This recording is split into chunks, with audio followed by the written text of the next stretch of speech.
Dear students, welcome back. हम गणित मंजरी का chapter 6 end of chapter exercise कर रहे हैं। इसमें आज करेंगे हम क्वेश्चन नंबर 16 से कंटिन्यू। क्वेश्चन नंबर 16 में दो फिगर्स गिवन है।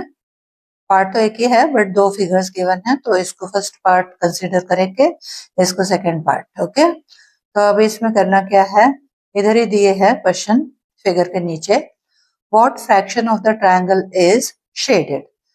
अब ये जो शेडेड पोर्शन है ट्रायंगल का, कितना फ्रैक्शन है ये फाइंड करना है। देखो, कभी भी कोई भी फिगर के अंदर शेडेड पार्ट का फ्रैक्शन निकालना होता है तो वो इक्वली डिवाइडेड होना चाहिए, है ना। तभी जाके हम इजीली बता सकते हैं कि ये शेडेड पार्ट जो है इसका 1/3 है, 1/4 है, 1/5 है या 2/3 है, जो भी है।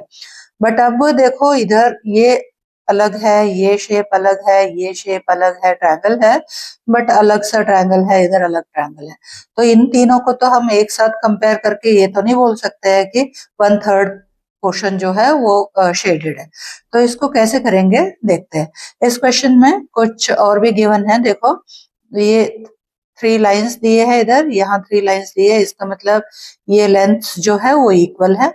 और यहाँ सभी में 2 लाइंस दिए है, इसके मतलब ये तीनों पोर्शंस इक्वल है। मतलब ये जो लाइन है ये ट्राइसेक्टेड है, ये बेसिस जो है ये इक्वल है। ठीक है, इस फिगर को ऐसे ड्रॉ कर लिया। प्लस ये जो बीच वाला शेडेड पोर्शन था उसको मैंने 2 ट्रायंगल में डिवाइड कर दिया। ओके, और ये चारों पार्ट्स जो मिले हैं अभी, इनको मैंने नेम कर दिया ए, बी, सी एंड डी। ये थोड़ा सा इजी हो जाएगा हमारा सॉल्यूशन के लिए। तो अब हमें करना क्या है, ये जो b प्लस सी का शेडेड पोर्शन निकालना है। मतलब कितना फ्रैक्शन है, ए बी सी को कंपेयर करेंगे तो b और c जो है उसका कितना फ्रैक्शन है, ये हमें फाइंड करना है। तो अब सबसे पहले हम ए बी सी का एरिया जो है उसको एक कैपिटल ए से डिनोट कर देते हैं। ओके, उसके बाद ये कंस्ट्रक्शन में लिखेंगे। अब देखो ध्यान से, जैसे कि अब पहले हमने क्वेश्चन में देखा था, ये दोनों पार्ट्स इक्वल है। तो अब सपोज करो, इसको भी नेम कर देते हैं। ये ट्रायंगल का ई पार्ट हो गया, ये एफ हो जाएगा, इसको डी कर दो। ओके, अब देखो ए ई बी को कंसिडर करते हैं, ये ट्रायंगल ए ई बी, तो ई डी एक मीडियन हो जाएगा। करेक्ट, अगर ये बी ई ए ये वाला ट्रायंगल कंसिडर करते हैं तो ए डी मीडियन हो गया। क्यों हुआ? बिकॉज ए डी और बी डी इक्वल है, तो वर्टेक्स से ये मीडियन बना हुआ है। तो इसका मतलब क्या हुआ, ये मीडियन है और ये दोनों इक्वल पार्ट्स है, इसका मतलब एरिया जो है इन दोनों का इक्वल हुआ। Correct, median divides a triangle into 2 equal parts, ये हमने पहले किया है, मीडियन का प्रॉपर्टी है। ओके, अब इसको साइड रखो, ए और बी का एरिया इक्वल हुआ। इधर से देखो जो गिवन है वो क्या है, ये तीनों पार्ट्स इक्वल है। मतलब इन तीनों से जो ट्रायंगल बन रहे हैं ऐसे, वो तीनों ही इक्वल है। A B E B F और एफ बी सी, तीनों का एरिया इक्वल है। तीनों का एरिया मतलब क्या आया, इधर ध्यान से देखो, ए बी ई में ए और बी दोनों आ गए, ई बी एफ में सी आ गया, एफ बी सी में डी आया। तो फाइनल क्या होगा, A plus B equals to C equals to D. मतलब इन सब का एरिया इक्वल है, इन सब का ए प्लस बी एक साथ, इन दोनों का equal to C equal to D. तो ये हमारा बेसिक जो गिवन है उसके बेस पे हमने जो डिराइव किया वो है। उसके बाद हम उसी से कंपेयर करके आगे चलते हैं, इक्वेशन बनाते हुए आगे चलेंगे। हमें एक बी निकालना है और सी निकालना है, फिर बी और सी को ऐड करना है, फिर हमें फ्रैक्शन पता लग जाएगा। तो अब इतना तो हमें पता लग गया, ए जो है बी का इक्वल है और A B A plus B equals to C equals to D है। इतना पहले लिखेंगे।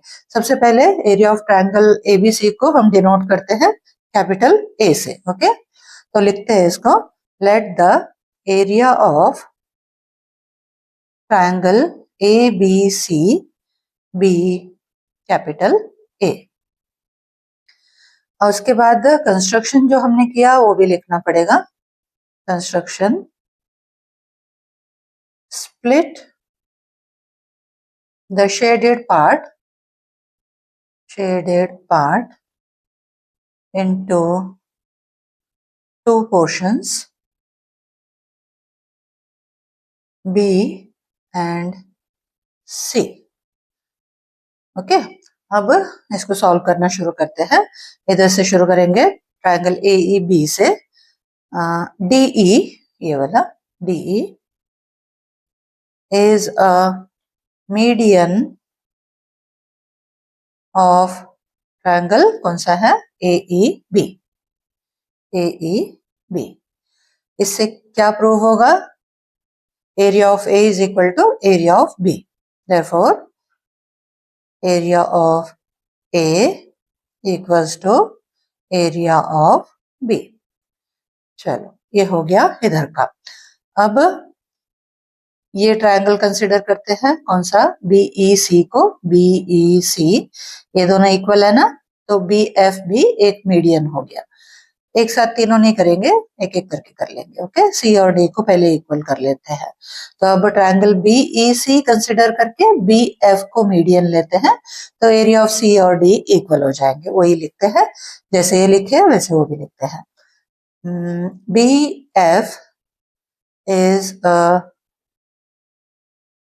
median of triangle BEC,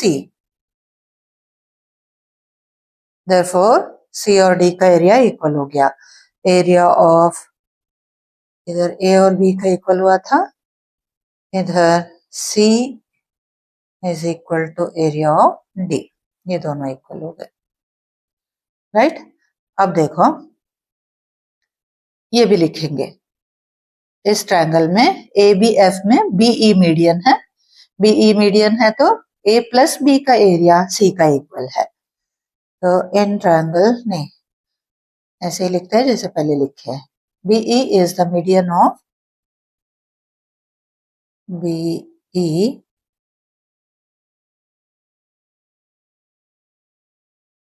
is a median of triangle ABF। ABF, इससे A प्लस B का एरिया C का इक्वल हो जाएगा। Therefore area of A plus B दोनों मिला के equals to area of C। हो गया। अब A प्लस B का एरिया, C का एरिया और D का एरिया इक्वल है ना, तो ये तीनों जो है, अगर हम पूरे ट्रायंगल का एरिया को A कंसिडर करते हैं, तो इसका मतलब ये एक एक पोर्शन क्या हुआ? A/3 हो गया। करेक्ट, क्योंकि 1/3 पोर्शन है ऑफ A। ये 1/3 है, ये 1/3 है, ये 1/3 है। तो अब तीनों को इक्वेट करके A/3 लिखेंगे। Okay, next line. Therefore area of A plus B, A plus B equal to क्या होगा? C, इक्वल टू क्या होगा? D, और तीनों किसका इक्वल है? A/3। करेक्ट, तो हमें अब एरिया ऑफ C तो मिल गया। ठीक है, हमें B और C निकालना है, फिर ऐड कर देना है। ठीक है, ये therefore area of C is equal to A/3। इसको इक्वेशन 1 मार्क करके रखो। इसके बाद अब हमें पहले तो A प्लस B का देखेंगे कितना है, उससे हम निकालेंगे B का एरिया, सिर्फ B का एरिया। ठीक है, अब ये दोनों इक्वल है ना, और ये दोनों जो है, देखो ये पूरा मिला के A/3 आया हुआ है। A plus B, A plus B कितना आया हुआ है? A/3। और इसमें A और B दोनों इक्वल है। क्यों इक्वल है? क्योंकि हमने पहले ही प्रूव किया है, इधर A और B इक्वल है। A और B दोनों इक्वल है और दोनों मिला के A/3 आ रहा है। तो अगर B का एरिया निकालना है तो हम कैसे निकालेंगे? दिस डिवाइडेड बाय 2, मतलब A/3 जो है डिवाइडेड बाय 2। तो एरिया ऑफ B निकालने के लिए हमें क्या करना पड़ेगा? देखो A प्लस B हमने निकाल के रखा है और हमें पता है कि A और B दोनों इक्वल है। यहाँ प्रूव किया है हमने।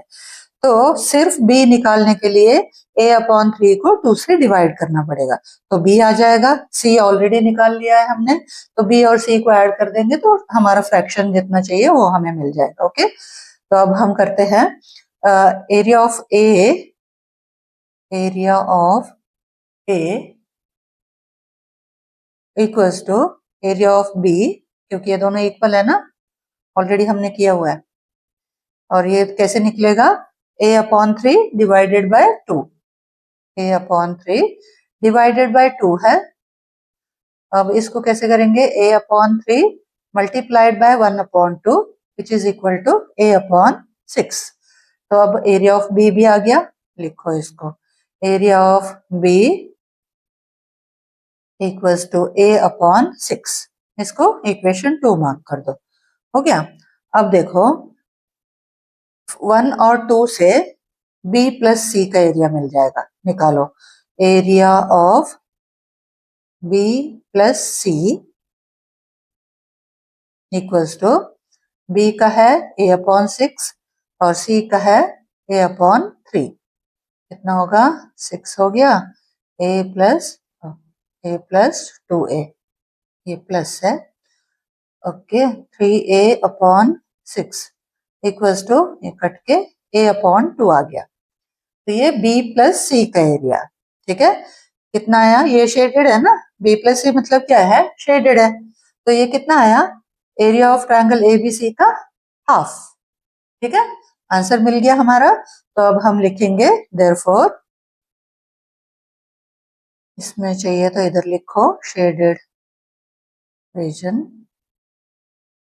ठीक है, therefore fraction of shaded part is equal to, कितना फ्रैक्शन है, फ्रैक्शन में कैसे लिखेंगे 1/2, मतलब हाफ पोर्शन ऑफ a। क्या लिया था हमने, ट्रायंगल ABC का एरिया, आया समझ। ओके, अब हम करते हैं क्वेश्चन नंबर 16 का second part, second figure. Okay, इसमें क्या करना है, what fraction of the square is shaded. देखो एक स्क्वायर बाहर बना हुआ है, एक स्क्वायर अंदर है, तो ये स्क्वायर का शेडेड रीजन जो है बड़ा स्क्वायर को कंपेयर करे तो वो कितना फ्रैक्शन है, उसका क्या फ्रैक्शन बनता है वो निकालना है। इसमें भी ऐसे ही ये इक्वल मार्किंग्स गिवन है यहाँ पे सब, तो इसका मतलब ये हुआ कि ये मिड पॉइंट होता है। ओके, ये सभी का मिड पॉइंट से ऑपोजिट वर्टेक्स में लाइन खींचा गया है ऐसे, और बीच में शेडेड पोर्शन है। ये क्वेश्चन थोड़ा ध्यान से समझ लो बच्चों, क्योंकि इसमें कुछ कंसेप्ट्स ऐसे भी यूज होंगे जो अब तक आप लोग किए नहीं हो, जैसे कि ट्रायंगल के सिमिलैरिटी है। ट्रायंगल की कॉन्ग्रुएंसी तो आप लोगों को पता है, बट सिमिलैरिटी अभी तक नहीं सीखे हो। थोड़ा सा समझाने का कोशिश करूंगी ब्रीफली, क्योंकि ये क्वेश्चन जो है उसके बेस पे ही करना पड़ेगा हमें। तो सबसे पहले मैं वही समझा देती हूँ, ट्रायंगल का सिमिलैरिटी क्या होता है। थोड़ा सा रफ स्पेस यहाँ पे लेंगे हम। देखो दो ट्रायंगल्स कॉन्ग्रुएंट कैसे होता है ये आप लोगों को पता है, कैसे होता है, कई सारे क्राइटेरिया होता है ना, RHS होता है, SAS होता है, ASA होता है, SSS होता है। तो इसमें सब में क्या है, इसमें जैसे कि दो साइड्स इक्वल होना चाहिए और इंक्लूडिंग एंगल इक्वल होना चाहिए, राइट एंगल, हाइपोटेन्यूज और साइड इक्वल होना चाहिए, मतलब इक्वल होने से कॉन्ग्रुएंट हो जाते हैं। सपोज करो एक ट्रायंगल के 3 साइड्स है, वो तीनों साइड्स दूसरे ट्रायंगल के तीनों साइड्स के एग्जैक्टली इक्वल है तो वो कॉन्ग्रुएंट बोलेंगे हम। बट अब जो हम करने जा रहे हैं वो सिमिलैरिटी है, सिमिलैरिटी डिफरेंट होता है। सिमिलैरिटी में ट्रायंगल्स जो है, ट्रायंगल के साइड्स जो है एग्जैक्टली इक्वल नहीं होते हैं, उनका प्रोपोर्शन इक्वल होता है। प्रोपोर्शन मतलब सपोज करो ये 2 सेंटीमीटर है, ये 3 सेंटीमीटर है, ये 5 सेंटीमीटर 6 सेंटीमीटर है, तो हम क्या करेंगे, ये 4 सेंटीमीटर हो जाएगा, ये 6 सेंटीमीटर हो जाएगा, ये 12 सेंटीमीटर। अब सभी का देखो डबल हुआ है, तो ये जो रेशियोज अगर इक्वल हो जाते हैं ना, तो इनको बोला जाता है ये दोनों ट्रायंगल्स जो है वो सिमिलर हो गए। एक सिमिलैरिटी का क्राइटेरिया होता है SSS, मतलब तीनों साइड्स के जो रेशियोज है, रेशियोज एग्जैक्टली इक्वल नहीं होता है सिमिलर में, इनका रेशियोज इक्वल होता है, मतलब this side upon this side upon this और दिस साइड अपॉन दिस करेंगे तो एग्जैक्टली सेम रेशियो आना चाहिए। ये हुआ साइड साइड साइड का सिमिलैरिटी। ऐसे ही एंगल एंगल एंगल का सिमिलैरिटी भी होता है। इसका मतलब क्या हुआ, इस ट्रायंगल के तीन एंगल्स एग्जैक्टली इस ट्रायंगल के तीन एंगल्स के इक्वल होना चाहिए, तब जाके एंगल एंगल एंगल क्राइटेरिया से वो सिमिलर होंगे। सिमिलैरिटी का सिंबल ऐसे डालते हैं। कॉन्ग्रुएंट में हम कैसे डालते हैं, इक्वल लिख के फिर ऊपर से ऐसे लिखते हैं, इसमें सिर्फ ऐसे लिखा जाता है। ठीक है, तो थोड़ा बहुत समझ आ गया आप लोगों को। जैसे अब ये ट्रायंगल है ABC, ये है PQR, तो अब मुझे ये सिमिलर मिल गया, तो मैं लिखूंगी triangle ABC similar to triangle PQR ऐसे। अब इसका रेशियोज जो है वो इक्वल होंगे। कैसे, जैसे अब इन दोनों का रेशियो लिखूंगी मैं AB, तो इधर क्या है PQ, AB अपॉन PQ, इसका रेशियो किसका इक्वल होगा, इधर ये ले लो BC अपॉन QR, और अब इधर ये ले लो AC अपॉन PR। बस इतना समझ आ गया तो हम ये क्वेश्चन कर सकते हैं। ठीक है, पहले ट्रायंगल को सिमिलर करना है, ये कोई भी क्राइटेरिया से क्या क्राइटेरिया मिलता है वो देखेंगे। सिमिलर होने के बाद हमें ये रेशियो लिखने आना चाहिए। अगर इतना आ गया तो ये क्वेश्चन सॉल्व हो जाएगा। अब देखो ये क्वेश्चन में ये जो साइड्स है ना, इसको मैंने लिया है 2A। 2A इसलिए लिया क्योंकि फिर इक्वल पार्ट्स में डिवाइड हो जाएगा तो ये A और A हो जाएगा, है ना, हमें इजी रहेगा। सारे साइड्स जो है स्क्वायर है तो 2A हो गए। अब हम शेडेड कैसे निकालेंगे वो ध्यान से देखो। देखो यहाँ कॉर्नर में चार ट्रायंगल्स ऐसे बन रहे हैं जो राइट एंगल्स है। ये एक स्क्वायर है तो इधर 90 है तो ये भी 90 हो जाएगा, तो ये DRC जो है एक राइट ट्रायंगल बन रहा है। ठीक है, ध्यान से देखो DRC। और इधर इधर जो बन रहा है वो क्या है, BQC, ये। ठीक है, क्योंकि ये भी 90 डिग्री है। इधर क्या बनेगा, ABP, ABP ये वाला। और इधर क्या बनेगा, ADS, ADS, है ना। ये चारों ट्रायंगल्स जो है कॉर्नर वाले, ये चारों राइट ट्रायंगल्स है। सपोज करो हम स्क्वायर का एरिया निकालते हैं, कौन सा, ABCD का एरिया, और ये चारों ट्रायंगल का एरिया को, राइट ट्रायंगल्स है, राइट ट्रायंगल्स का चार ट्रायंगल है ऐसे, चारों ट्रायंगल्स का एरिया को हम ABCD से सब्ट्रैक्ट करते हैं तो हमें क्या मिलेगा, PQRS का एरिया मिलेगा। तो हम कैसे करेंगे, अब सपोज करो एक ट्रायंगल निकालेंगे तो चारों ट्रायंगल इक्वली होंगे, तो इंटू 4 कर देंगे।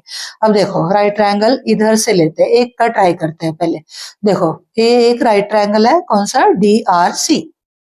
अब देखो इसका हमें DC तो पता है ना, RC पता है ना, DR पता है, तो इसको कैसे फाइंड करेंगे, इसी के लिए चाहिए हमें ये सिमिलैरिटी।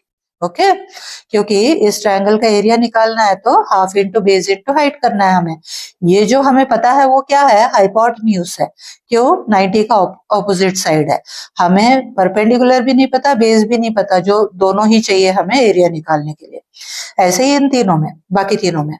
तो हम ये कैसे निकालेंगे, अब देखो हमें जो ट्रायंगल सिमिलर करना है ना वो क्या है वो समझाती हूँ। देखो एक ट्रायंगल होगा ये DRC, ठीक है, जो हमें राइट ट्रायंगल मिल रहा है। ठीक है, और दूसरा दूसरा भी राइट ट्रायंगल ही है DCF, ये वाला पूरा समझ आ गया, एक DRC एक DCF।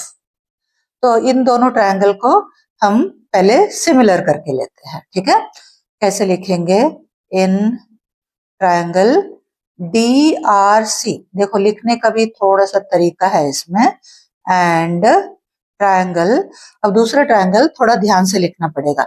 DRC लिखे तो पहले D लिखेंगे, डी सी एफ में भी डी आता है ना, तो वो कॉमन है, उसको पहले लिखेंगे।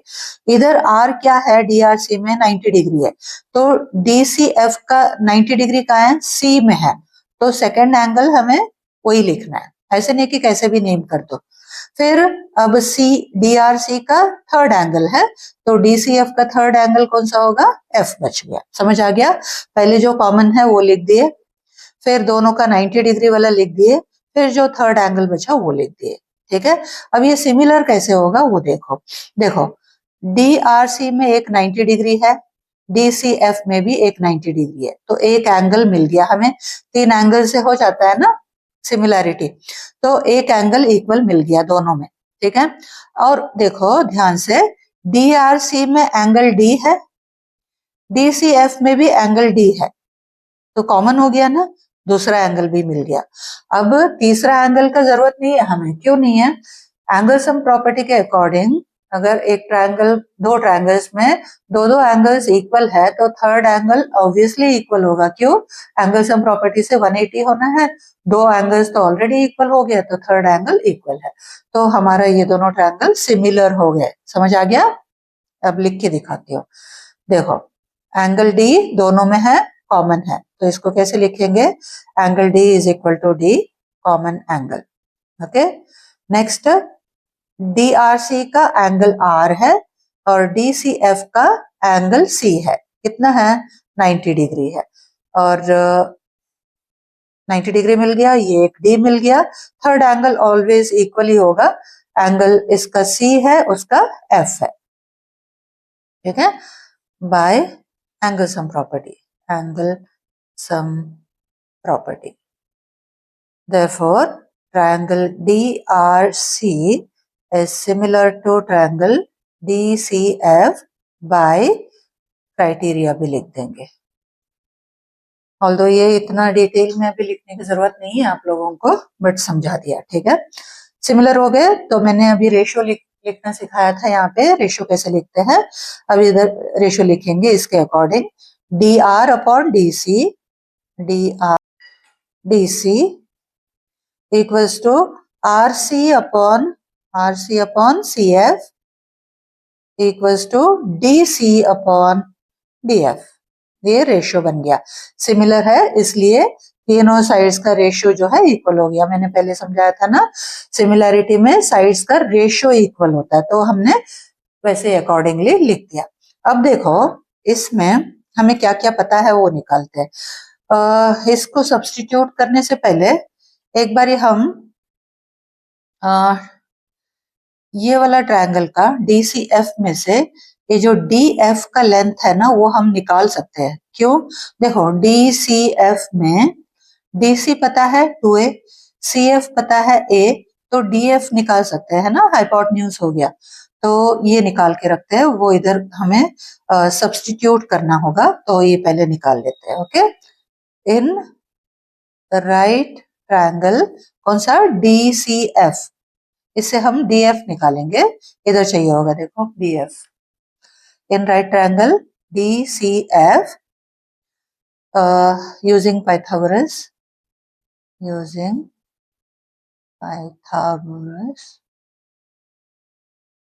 theorem, क्या हुआ, DF square is equal to DC square plus CF square.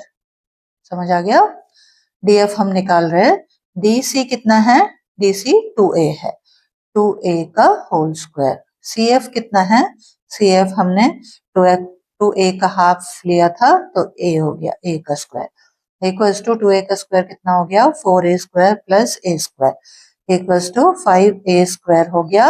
ये DF का स्क्वायर, हमें DF चाहिए, तो square root of 5a square हुआ, देखो रूट 5 ऐसे रहेगा, a स्क्वायर का रूट निकल के a हो जाएगा, ये हमने निकाल के रख लिया। ओके, बाकी सब तो इसी में से मिल जाएगा।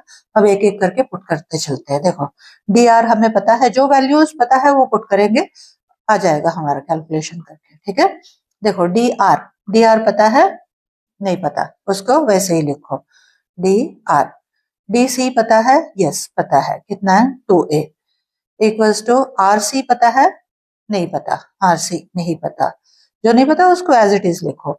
सी एफ पता है, सी एफ का है ये, यस पता है ए।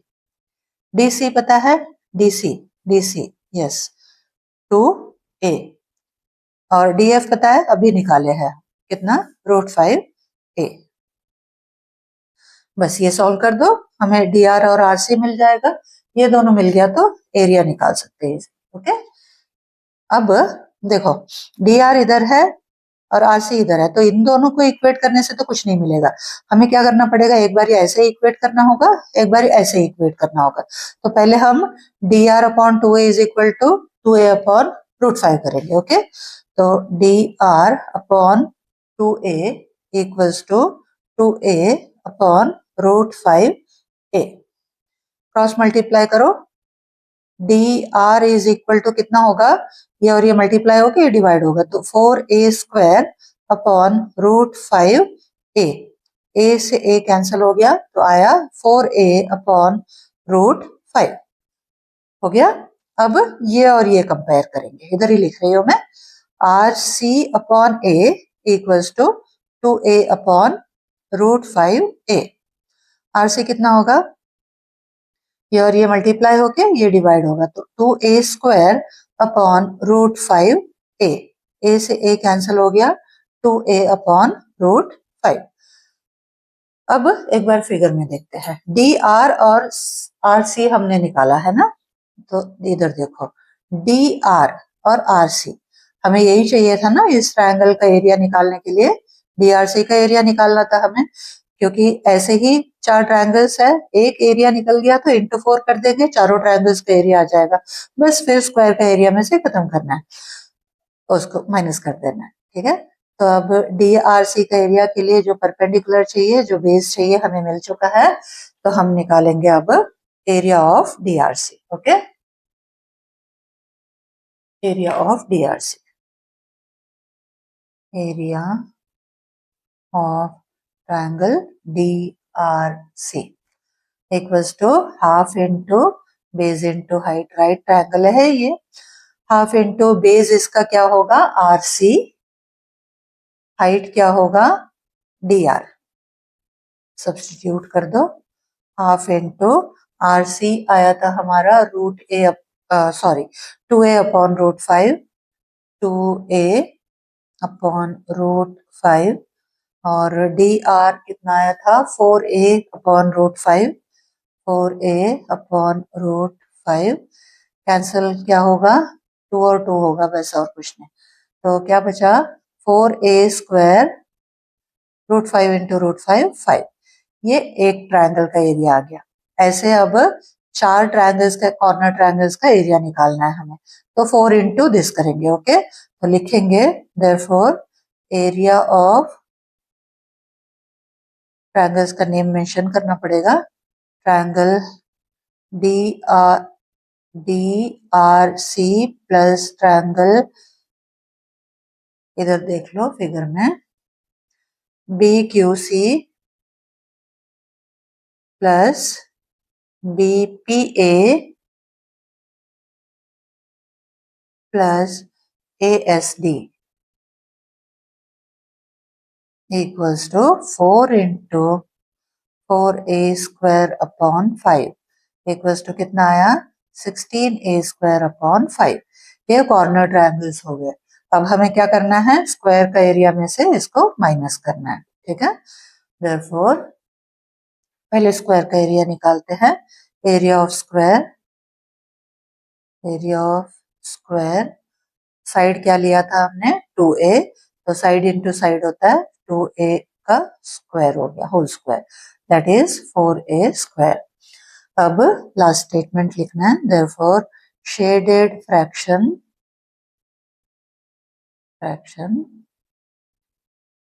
Is equal to area of square, लिखना पड़ेगा area of square minus area of 4 triangles लिख रही हूँ मैं, फिर से नेम नहीं कर रही हूँ, area of 4 triangles. Area of square कितना आया है, 4a² माइनस 4 ट्रायंगल का कितना आया है, 16a² अपॉन 5। इज इक्वल टू एलसीएम निकालो 20a square upon 16a square equals to 4a square upon 5। अब फ्रैक्शन निकालना है। फ्रैक्शन कैसे निकलेगा? ये जो आया इसको 4a स्क्वायर से डिवाइड करना पड़ेगा क्योंकि साइड का कितना है 4a स्क्वायर है ना। साइड जो है स्क्वायर का वो 2a है तो उसका एरिया कितना हो जाएगा 2a का स्क्वायर। तो हम क्या करेंगे शेडेड पोर्शन कैसे निकालेंगे? ये जो फ्रैक्शन आया हुआ है इसको हमें डिवाइड करना है 4a स्क्वायर से। देयरफॉर शेडेड फ्रैक्शन निकाल रहे हैं अभी। इधर शेडेड पोर्शन लिख दो बेटर रहेगा। ओके अब फ्रैक्शन निकालना है कैसे? 4a square upon 5 divided by square का एरिया। स्क्वायर का एरिया क्या है 4a स्क्वायर। डिवाइड कर दो 4a square upon 5 divided by 4a square is multiplied by 1 upon 4a square. ये इससे कैंसिल होगा 1 अपॉन 5। ये है हमारा आंसर। ठीक है, समझ आ गया? गुड। अब हम करते हैं क्वेश्चन नंबर 17। ये फिगर गिवन है, इसमें भी दो फिगर्स है। फर्स्ट फिगर में what fraction of the rectangle is covered by the circle. Circle जो बने हुए हैं, 3 सर्कल्स बने हुए हैं एक रेक्टेंगल के अंदर, तो ये सर्कल्स ने कितना एरिया ऑक्यूपाई किया है या फिर फ्रैक्शन कितना है उसका वो निकालना है। ठीक है, तो इस तरीके से फिगर बनेगा। एक रेक्टेंगल के अंदर 3 सर्कल्स है।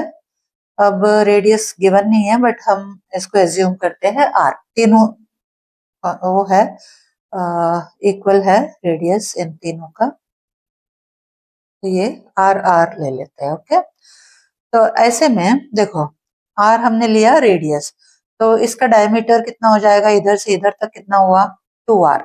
ठीक है, ट्वाइस ऑफ रेडियस। इधर से इधर तक कितना हुआ 2r। इधर से इधर कितना हुआ 2r। तो रेक्टेंगल का लेंथ कितना हुआ 6r। करेक्ट। ऐसे ही अब देखो रेक्टेंगल का विड्थ क्या है? सर्कल का डायमीटर हो जाएगा इधर से इधर तक, मतलब 2r। ठीक है, सर्कल का एरिया निकालेंगे पाई आर स्क्वायर से, रेक्टेंगल का एरिया निकालेंगे लेंथ इनटू ब्रेथ से, फ्रैक्शन निकालेंगे। ओके, तो लिखो let the radius of each circle be r। ठीक है, therefore length of rectangle equals to 6r, breadth of rectangle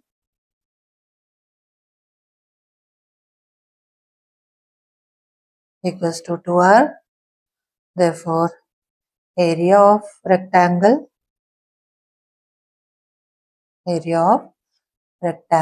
equals to length into breadth equals to 6r into 2r equals to 12r square। ठीक है, अब area of circle निकालते हैं। Area of each circle equals to pi r square, therefore area of 3 circles equals to 3 pi r square।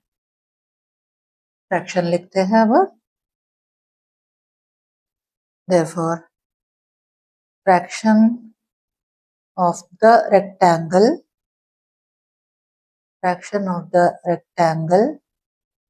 covered by the circles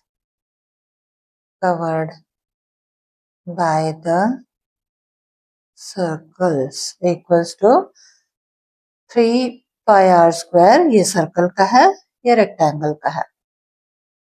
ठीक है, जो cancel हो सकता है वो कैंसिल करो। r स्क्वायर गया, 3 से 12 कटेगा, आंसर आ गया पाई बाय 4। ये फ्रैक्शन होगा। अब हम करते हैं क्वेश्चन नंबर 17 का सेकंड फिगर। इसमें पहले जैसे ही है, पहले 3 सर्कल्स गिवन थे एक रेक्टेंगल के अंदर, अब एक रेक्टेंगल के अंदर 4 सर्कल्स गिवन है। क्वेश्चन वही है, what fraction of the rectangle is covered by the circle. Same पहले जैसे ही करेंगे। देखो फिगर बना लिया मैंने, रेडियस r है तो यहां से यहां हो गया 2r मतलब डायमीटर, तो ऐसे 4 बार 2r लिखेंगे तो वो होगा length of rectangle plus 2r, कितना हुआ 8r, और विड्थ कितना रहेगा, डायमीटर रहेगा दैट इज 2r। तो अब लिखते हैं, let the radius of each circle be r, therefore area of each circle कितना पाई r स्क्वायर। कितने सर्कल्स है, 4 है, therefore area of 4 circles equals to 4 pi r square. अब रेक्टेंगल का एरिया निकालते हैं। एरिया से पहले डायमेंशंस लिखेंगे, length of rectangle equals to 8r, breadth of rectangle equals to 2r, therefore area of rectangle equals to L into B equals to 8r into 2r equals to 16r square। या अब fraction लिखना है, therefore fraction of the rectangle covered by the circles कितना 4 पाई r square था circle का और rectangle का 16r square. r square cancel हुआ, 4 से 16 भी कैंसिल हुआ, इक्वल्स टू पाई बाय 4। पहले वाले का भी पाई बाय 4 आया हुआ है, अभी का भी पाई बाय 4 आ गया। अब हम करते हैं क्वेश्चन नंबर 18। ये क्वेश्चन नंबर 17 से ही कनेक्टेड है। Use the above to make a conjecture about the area occupied by the circles fitted into a rectangle in the manner shown. Test your conjecture for particular cases, 10 circles, 20 circles, 50 circles। मतलब अब जैसे यहाँ 3 circles 4 circles थे ना, ऐसे 10 20 50 का भी हमें फ्रैक्शन निकालना है।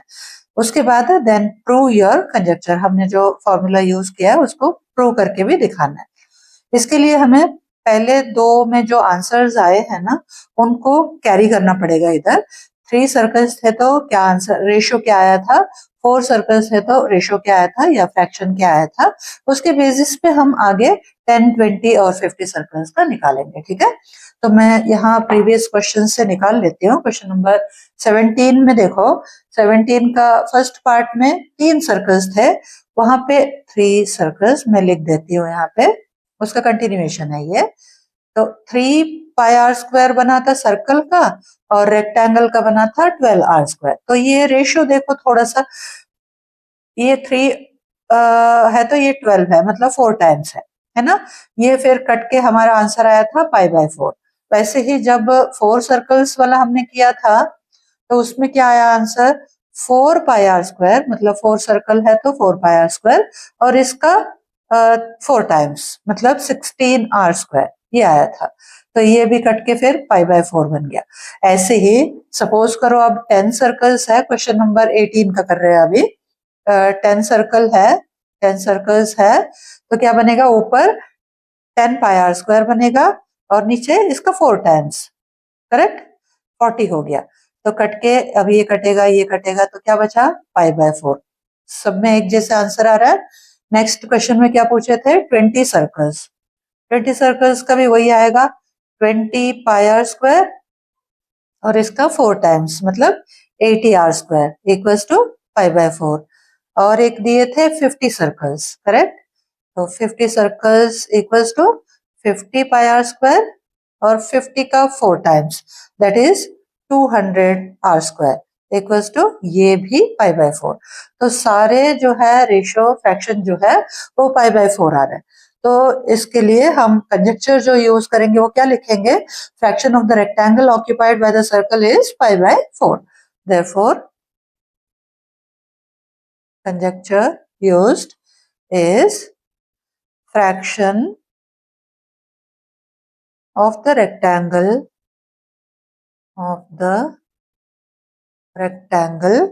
occupied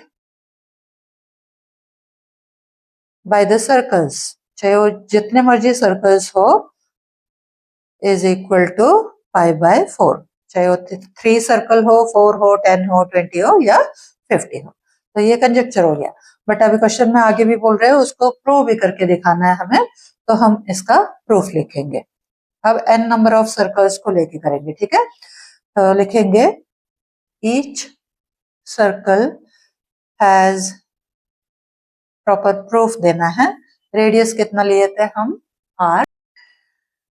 तो अब एरिया हमें कितना सर्कल्स का निकालना है, n नंबर ऑफ सर्कल्स, ठीक है। ऐसे हमें अलग अलग से नहीं करना है, n नंबर ऑफ सर्कल है तो उसका एरिया क्या होगा और उसका फ्रैक्शन क्या बनेगा, वो कंजक्चर हमें प्रूव करना है। Therefore area of n circles, एक सर्कल का एरिया होता है πr², तो n का कितना होगा, n πr²। अब हमने याद करो रेक्टेंगल का लेंथ क्या लिया था हमने, जितने नंबर ऑफ सर्कल्स थे उनके डायमीटर से मल्टीप्लाई किए थे। डायमीटर क्या है, 2r। सपोज करो n नंबर ऑफ सर्कल है तो लेंथ ऑफ रेक्टेंगल क्या होगा, 2 इंटू n इंटू r, है ना। तो वो भी लिखेंगे length of rectangle is equal to n into 2r। Breadth क्या था, डायमीटर ही था हमारा, सर्कल का जो डायमीटर था वही ब्रेथ था, मतलब 2r। ब्रेथ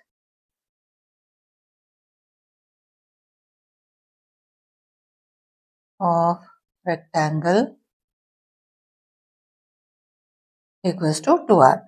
तो एरिया क्या बनेगा रेक्टेंगल का, area of rectangle length into breath.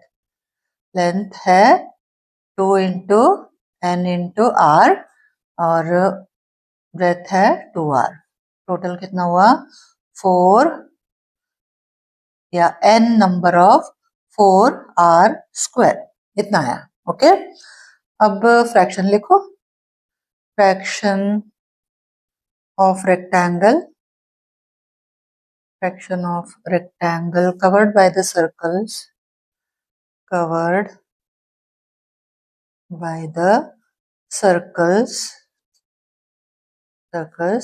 Equals to area of circles, जितने भी नंबर है उनका total area divided by area of rectangle.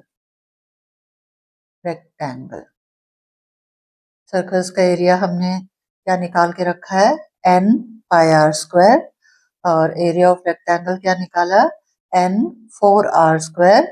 क्या क्या कट जाएगा, n कटा, r² कटा, क्या बचा, π/4।